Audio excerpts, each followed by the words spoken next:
Madame, Monsieur, bonsoir, bienvenue à cette édition d'information sur A30 Télévision. D'abord, les titres. Dieudonné Kamoulé est reconduit à la tête de la Cour constitutionnelle. Les juges de cette juridiction ont renouvelé ce mardi matin en plénière leur confiance à leur président. Il entame ainsi ses mandats à la présidence de la plus haute juridiction du pays. Les détails à suivre dans cette édition d'information. Et Constant Moutamba face à son destin, l'ancien ministre de la Justice, comparé pour la première fois ce mercredi devant la Cour de cassation au cœur du dossier en présumé détournement de fonds lié à la construction de la prison centrale de Kisangani. L'audience de demain pourrait-elle sceller son sort? Élément de réponse dans ce journal. Après sa béatification à Rome par le pape Léon, les bienheureux Floribert Boinatui a été honoré ce mardi 8 juillet dans sa ville natale à Goma. Une messe d'action de grâce a été célébrée en mémoire de cet ancien cadre de l'OCC, désormais reconnu par l'Église universelle comme martyr de l'honnêteté et de l'intégrité morale. Bonsoir.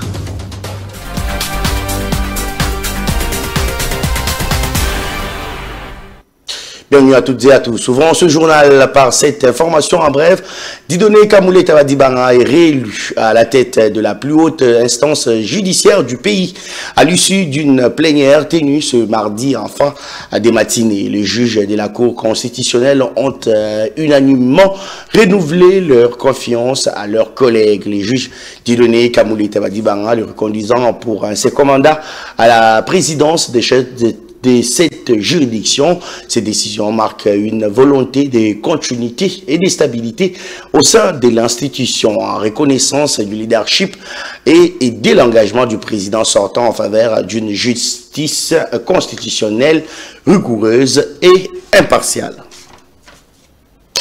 L'ancien ministre de la Justice, Constant Moutamba Tungunga, comparaîtra pour la première fois devant la Cour de cassation ce mercredi. Il devra répondre aux accusations de détournement de fonds liés à la construction d'une prison de Kisangani.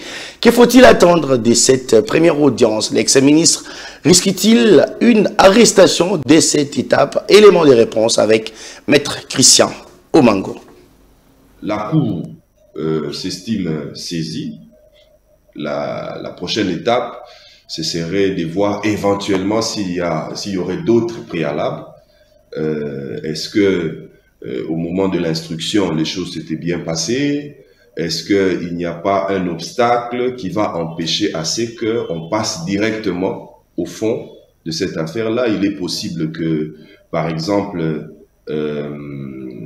les exploits, les actes du ministère public puisse être par exemple flou, hein, la note fin de fixation des dates d'audience. Si on constate qu'il y a encore d'autres actes ou d'autres pièces dans le dossier qui ont quelque part énervé la loi, à ce stade-là encore, il y aura des préalables qui vont être soulevés avant qu'on puisse passer au fond et la Cour pourrait éventuellement répondre d'abord à ces préalables-là avant de passer au fond.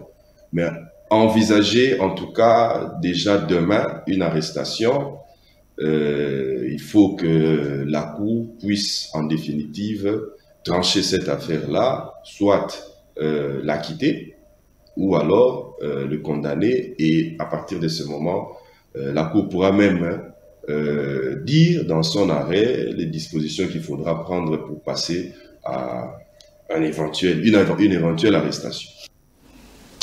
Agression rwandaise, que ceux qui ont trahi la RDC se répandent, que ceux qui ont tué nos frères et sœurs demandent pardon. Tel est l'appel lancé par l'évêque Ejiba Yamampia, président de la plateforme des confessions religieuses, à son retour de l'Ouganda. Il en a profité pour exprimer son soutien à l'accord de paix signé entre la RDC et le Rwanda sous l'égide des États-Unis d'Amérique.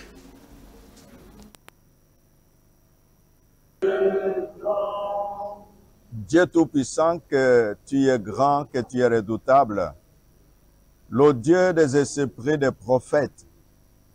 Voilà, nous accomplissons une recommandation du Saint-Esprit par le biais de l'homme de Dieu, l'apôtre de l'onction bénigne des États-Unis, ce message donné depuis Kampala en Ouganda, qu'à l'atterrissage, que je prononce une parole de paix, que je prononce et que je déclare la paix en République démocratique du Congo, les drapeaux sur mes épaules pour dire que cette situation relève de l'Église. Église de la République démocratique du Congo, Église du réveil du Congo, la plateforme des confessions religieuses, toutes les confessions religieuses en République démocratique du Congo, la charge de la paix vous est donnée. Amen. Voilà pourquoi nous en appelons tous à prêcher la repentance. Amen. Que ceux qui ont trahi la République démocratique du Congo puissent se repentir. Amen. Que ceux qui ont tué nos frères et sœurs puissent se repentir. Publié aux éditions L'Harmattan, les livres Stratégie pour mettre fin aux agressions militaires en RDC, M23, les conflits de trop de Kilin, Chibamba a été porté sur les fonds baptismaux et présenté lundi par le ministre de la Communication et Médias, Patrick Mouyaya. À travers cet ouvrage, l'auteur appelle à une cohésion nationale forte où chaque Congolais devient acteur des paix, des mémoires collectives et des justices. Reportage de Méchac Wabino. Derrière cet ouvrage. Mais avant que nous lui accordions la parole... Écrit sur base des témoignages et autres rapports des organisations internationales, cet ouvrage de 166 pages propose une lecture lucide et engagée de la crise sécuritaire dans la partie est de la RDC. Présenté par l'artiste Yekima, ce texte dévoile avec précision les souffrances infligées aux populations congolaises à travers les guerres d'agression. Faux semblants diplomatiques. Il déshabille les accords de Sun City, non comme une paix, mais comme une capitulation banquière. Ils mettent à nu le 1-23, masque pathétique d'une armée rwandaise déterminée. Lors de la présentation de ses livres, les journalistes et écrivains Guillet Chibamba a invité chaque Congolais à contribuer à la paix, à la mémoire collective et à la justice. Si nous voulons survivre, si nous voulons que le Congo survive, il faut considérer l'industrie de la défense comme la priorité de la priorité. La guerre qui se déroule actuellement n'est pas seulement une guerre militaire. C'est d'ailleurs pour ça que je ne suis pas militaire, mais j'ai écrit sur la guerre. C'est une question existentielle. Par conséquent, c'est un défi qui concerne tous les Congolais. Nous tous ici réunis sur à Hilton Hotel, mais aussi ceux qui nous suivent par les ondes, la contribution de tout un chacun est souhaitée.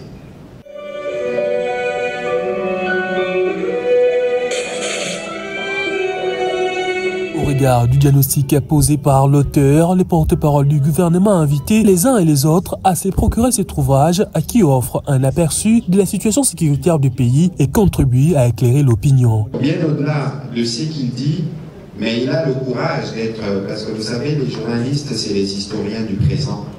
Il a le courage de réunir dans un document les ferments de ce qui permettra à nos enfants de comprendre ce que nous vivons actuellement, parce que l'histoire est en train d'être écrite. Alors, plus qu'un témoin, il a choisi d'écrire pour la postérité. Je pense que pour ça, il mérite des hommages particuliers. Le Congo a besoin des concours de tous. Nous avons des personnes liges, des personnes intelligentes. Beaucoup de Congolais peuvent participer à la réflexion de sortie des crises. Et ça nécessitera qu'on se parle, qu'on se dise des choses parfois désagréables. Et donc ces livres contribuent à la réflexion des sorties des crises. Le moment M de cette cérémonie fut le baptême de ces livres par les ministres de la Communication et Médias.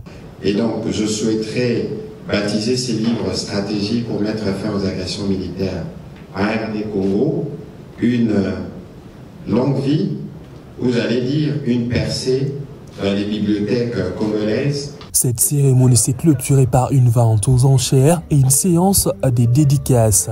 L'ouvrage est déjà disponible en version électronique sur Amazon et d'autres plateformes digitales ainsi qu'en format papier dans plusieurs librairies.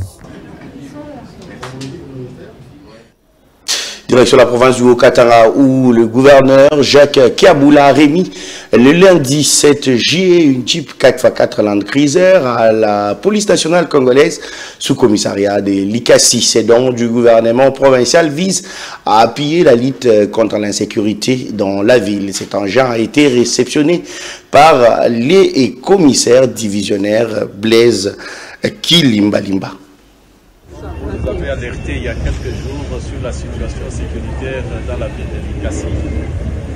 Et passant la situation en revue, nous sommes rendus compte que la police nationale congolaise avait besoin de moyens de locomotion pour assurer la sécurité des personnes et de leurs biens ici à l'ICACI.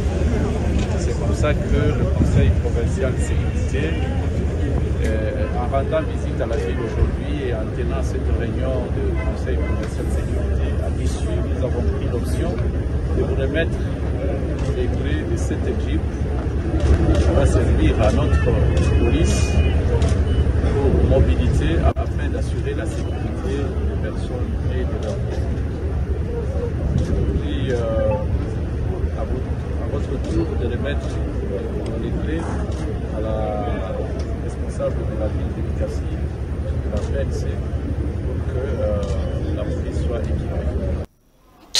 D'une province à une autre, en ce jour, à Butembo, le gouverneur militaire du Nord Kivu, le général-major Somo Kakule Evariste a échangé avec la délégation de la Fédération des entreprises du Congo avant de visiter quelques chantiers et infrastructures, notamment à Katoa. Il a rassuré de l'amélioration de la voirie urbaine grâce au financement propre de la province.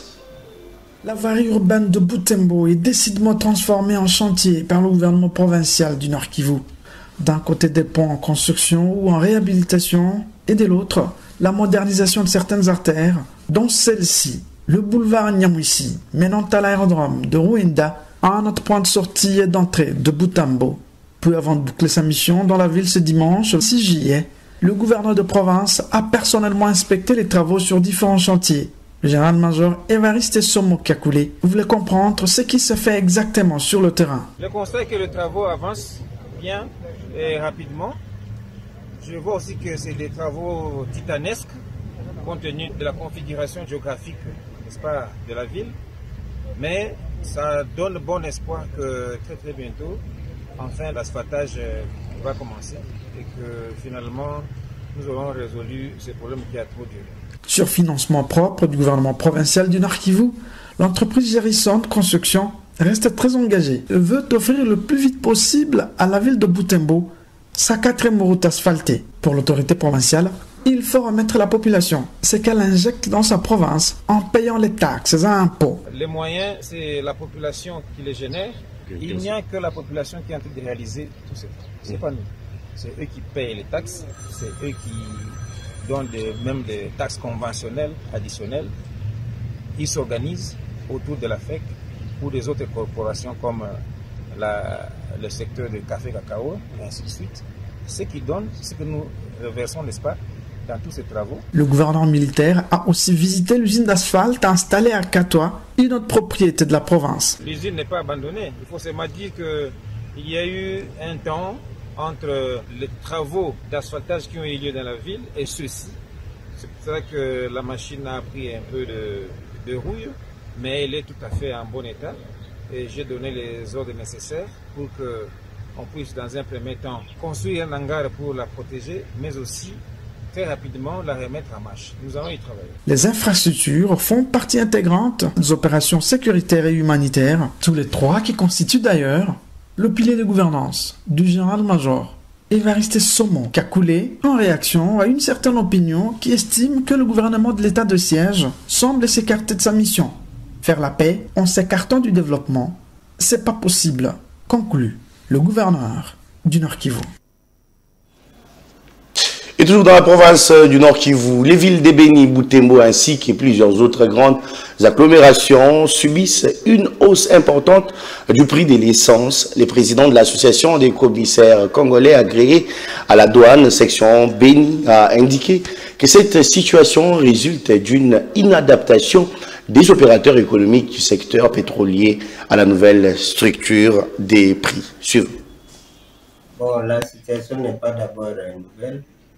Vous savez qu'à chaque fois qu'il y a une nouvelle structure de prix qui a été publiée, et les opérateurs économiques, parfois, ils ont du mal à s'y adapter. Mais la réalité, c'est que la structure a toujours été publiée, soit à la fin du mois, ou soit après 2 ou 3 mois.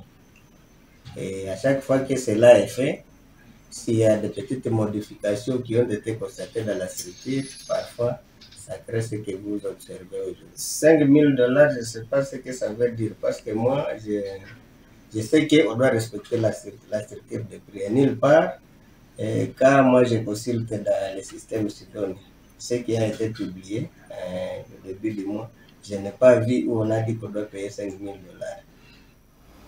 Revenons à Kinshasa, dans les secteurs de l'industrie, une nouvelle génération d'entrepreneurs mise sur l'innovation locale pour relever les défis de ces secteurs en RDC. Patrick Kassenga, jeune ingénieur congolais, revenu au pays, incarne cette ambition. Depuis quelques années, il développe Pursi Industrial Power et Control, une entreprise spécialisée dans la fabrication d'équipements électriques destinés à l'industrie minière. Ce mardi à Kinshasa, il a dévoilé un produit 100% congolais. Reportage. En République démocratique du Congo, une nouvelle génération d'entrepreneurs invente l'avenir industriel du pays. C'est le cas de Patrick Kassenga, un jeune Congolais revenu au pays pour élever les défis des tailles, électrifier l'industrie minière. Il y a un peu plus d'1 an, Patrick Kassenga, jeune ingénieur et entrepreneur, faisait le choix de quitter l'étranger pour revenir dans son pays natal, la RDC. Objectif, implanter son entreprise dans les domaines stratégiques de l'énergie industrielle. Donc pour l'instant, c'est bien évidemment la production des armoires électriques afin de continuer bien évidemment avec la vision du chef de l'État qui est celui de créer des emplois au Congo. Les armoires électriques peuvent être utilisées d'abord premièrement pour des compagnies minières ainsi que toutes les unités de production, notamment dans les PPC ciment. C'est beaucoup plus dans la distribution aussi de l'électricité ainsi que parfois dans les mines, dans la canalisation des eaux à travers les pompes. La possibilité est de produire 200 armoires par semaine. Déjà, on est à 5000, plus de 5000 déjà livrés dans certains sites miniers, mais déjà 5200 produits par semaine. Ce mardi à Kinshasa, devant un parterre des professionnels du secteur minier, Patrick Kassenga a présenté les dernières années de sa société, l'harmoniseur électronique, une solution 100% congolaise pour la distribution électrique dans l'industrie minière. Installée dans les Lualaba, région stratégique du secteur minier, l'entreprise Pursi Industrial Power et Control fabrique localement des armoires électriques indispensables à l'industrie. Une première en RDC, saluée par les autorités et les partenaires du secteur. C'est une très grande fierté de montrer au peuple congolais, de montrer au gouvernement, aux membres qui vont voir les images que vous allez envoyer un peu partout, que nous sommes les pionniers de création de l'usine, de cette usine des armoires électriques. C'est très très important. Et ce que nous attendons du gouvernement congolais, c'est que ce gouvernement puisse nous accompagner. Je l'ai dit tout à l'heure, nous accompagner parce que nous savons que les textes existent, mais nous voulons les faits. L'impact de l'entreprise dépasse les simples cadres industriels. Des formations sont proposées aux communautés locales, une volonté de construire dans la durée un tissu industriel souverain et inclusif. Vous voyez, les jeunes, il faut encourager les jeunes parce qu'ils ont de l'innovation, ce sont des gens qui ont beaucoup d'avenir et nous ne pouvons que miser sur eux, mais il n'y a pas que des jeunes congolais, il faut qu'il y ait échange de connaissances entre les jeunes qui sont en Afrique du Sud et ceux qui sont ici. Vous vous rappelez quand on a fait notre sortie officielle du Club national des sous-traitants, mais aussi des millionnaires, on a parlé d'un aspect d'échange de connaissances qui est très important ici parce qu'il ne faut pas se dire que nous, Congolais, nous suffisons. Il faut de l'aide aussi de gens qui peuvent nous emmener à plus. Pursi Industrial Power Control, c'est plus qu'une entreprise. C'est le symbole d'un Congo qui se transforme, qui innove et qui croit en ses talents. Un pas de plus vers la souveraineté industrielle.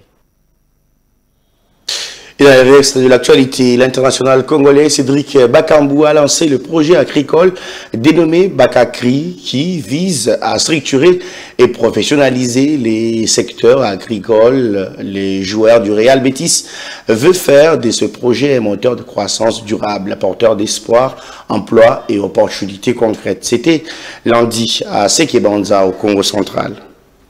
Poignée de main très affectueuse du vice-gouverneur de province, Prosper Latemedila, l'international congolais Cédric Bakambu, accompagné Jonathan Bakambu, vice-président de la fondation Cédric Bakambu et quelques membres de la fondation, est porteur d'un projet agricole dénommé Bakagril, qui va être lancé dans les tout prochains jours dans les territoires de Sekebanza, dans la rive droite du fleuve Congo, plus précisément à Kinzamvoueti, en présence du ministre provincial en charge de l'agriculture, Fiston Lubaki, et du conseiller du gouverneur de province, Grace Kwamamasing Bilulu, en charge des questions de développement, Pambo Mabaro, la star congolaise du football, a expliqué au numéro 2 du Congo central les contours de ces projets qui lui tiennent à cœur depuis 2 ans, comme il l'a fait savoir à la presse au sortir de cette audience. Je suis venu pour un projet agricole, un projet personnel qui me tient à cœur depuis pas mal de temps maintenant. Ça fait 2 ans qu'on travaille dessus et aujourd'hui on va enfin pouvoir inaugurer personnellement, nous, la fondation Cédric Bakambu, de ce projet que j'ai d'apporter une usine ici, donc au Congo central, pour la cultivation du maïs. Et je suis très content, très fier du travail accompli. Donc nous allons lancer le premier labour, entre guillemets, cet après-midi dans la commune de Kinzamvoueti. À la question de savoir si envisage-t-il un jour d'implanter une école de foot et construire un stade omnisport dans la province, Cédric Bakambu n'exclut pas cette perspective et promet même de visiter les stades Lumumba de Matadi en pleine construction, dont les travaux de finissage sont en télophase. Par ailleurs, c'est lui que les Congolais appellent affectueusement Bakagol a exprimé son satisfait de l'hospitalité du vice-gouverneur de province qui, au nom du chef de l'exécutif provincial en mission, a accueilli ces projets à bras ouverts. Non, mais il y a beaucoup de choses à faire au Congo, il y a beaucoup de choses à faire, que ce soit ici au Congo central ou bien dans le pays en général. Moi, j'essaie simplement d'apporter ma pierre à l'édifice en toute modestie. Pour sa part, le vice-président de la fondation Cédric Bakambu, Jonathan Bakambu, qui n'est autre que le père biologique de l'attaquant congolais et du club espagnol Betis Séville, évoque le pourquoi du choix du Congo central pour lancer le projet Bakagril. Somme toute, grâce au leadership transformationnel du gouverneur de province, grâce à Masing Bilulu, le Congo central s'impose aujourd'hui petit à petit comme un hub économique qui offre un environnement propice aux investissements directs étrangers et nationaux, à l'image du projet agricole Bakagril. Après sa béatification à Rome par le pape Léon XIV, les bienheureux Floribert Boinatuy célébré à Goma, sa ville natale. Ce mardi 8 juillet, une messe solennelle d'action de grâce a été organisée pour cet ancien cadre de l'OCC à Goma et à Kinshasa, parce qu'il est reconnu par l'Église universelle comme martyr de l'honnêteté et de l'intégrité morale. C'est ici, dans l'enceinte du sanctuaire d'adoration de Goma, qu'une messe d'action de grâce et de célébration eucharistique a été rendue ce mardi 8 juillet 2025 en mémoire du bienheureux Floribert Boinatuy Ibn Koussiti après sa béatification à Rome en juin dernier. Des milliers de fidèles catholiques étaient réunis pour cette célébration où étaient présents plusieurs archevêques, évêques et prêtres de l'Église catholique venus des différents coins du pays et de l'étranger, ainsi que devant la mère biologique et les membres de la famille du bienheureux Floribert Boinatuy. Qui était réellement Floribert Boinatuy? L'évêque Wilingundi du diocèse de Goma revient sur sa brève biographie. Floribert Boinatuy Ibn Koussiti est né à Goma le 13 juin 1981. Il est premier-né de M. Deogracias Koussiti Bazambala, déjà décédé depuis 3 ans, et de Madame Gertrude Kamara, qui est parmi nous aujourd'hui. Dans son homélie, l'archevêque de Lubumbashi, Fulgence Muteba Mugalu, a rappelé aux fidèles catholiques que la vie de Boinatuy montre clairement que chacun dans son secteur de la vie a la possibilité de mener une vie pieuse sans avoir besoin de passer au monastère ni au couvent. C'est très important que nous puissions croître dans notre foi. C'est pour cela que l'Église exalte justement des exemples de saints. C'est pour nous dire que dans les conditions qui sont nôtres, il n'est pas impossible d'être fidèle de Jésus-Christ. Pour les jeunes de la ville de Goma, La béatification de Floribert Bonachoui est une fierté pour la jeunesse congolaise et une leçon d'une vie d'intégrité et d'honneur. Alors, cette béatification du jeune Floribert Bonachoui, qui fut jeune comme nous et qui à présent il est bienheureux, c'est quelque chose qui nous touche beaucoup, nous la jeunesse d'aujourd'hui, et qui nous enseigne beaucoup plus à vivre dans la vérité et à ne pas vivre dans les contrebandes. La seule leçon que j'ai retenue, c'est que nous devons être honnêtes et vivre selon l'évangile, et pas seulement donner la mauvaise impression de dire que la jeunesse est soumise à la corruption et à autre chose qui est mauvaise, contraire à l'évangile. Les reliques de Floribert Bonachoui, exhumées des cimetières Kanyamwanga à Goma, ont été de nouveau enterrées au sanctuaire d'adoration de Goma où des gerbes de fleurs ont été déposées.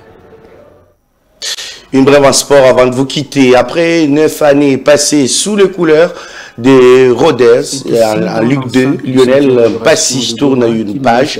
Les gardiens internationaux congolais quittent le club avec 147 matchs au compteur. À 30 ans, il est courtisé par les Havres en Ligue 1 où il pourrait enfin goûter à l'élite du football français. Madame, Monsieur, c'est fini pour cette édition d'information. Merci à vous de l'avoir suivi. L'actualité reste en continu sur le www.actu30.cd. Au revoir.